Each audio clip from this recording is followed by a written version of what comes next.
Pe 26 martie 2021, într-o zi cu soare blând, a venit pe lume un înger mic și plăpând.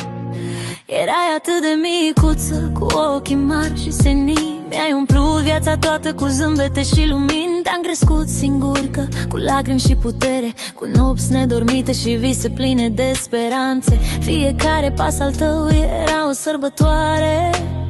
Media mea dragă, ești tot ce am mai mare.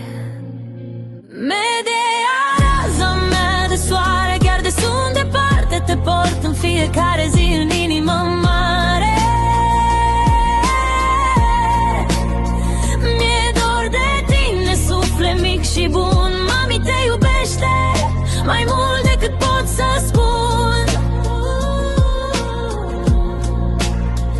La 5 anișori, ești lumea mea întreagă. Oricât ar fi distanța, dragostea ne leagă.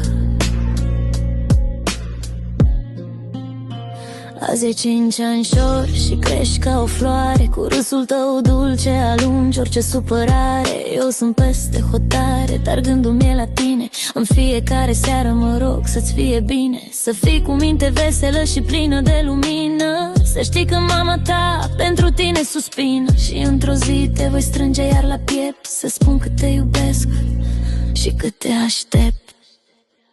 Media, puiul meu dorit, chiar de mii de kilometri ne țin despărțiți. Dragostea de mamă nu pleacă nici când. Te iubesc, fetița mea, mai mult decât pe pământ.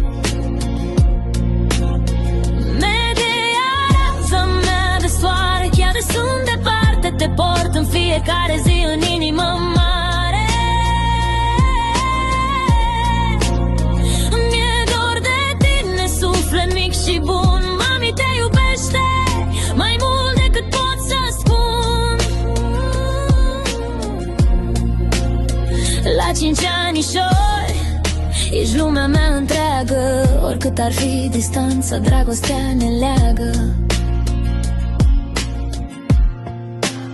Media, raza mea de soare, chiar de sunt departe, te port în fiecare zi în inima mare. Mi-e dor de tine, suflet mic și bun.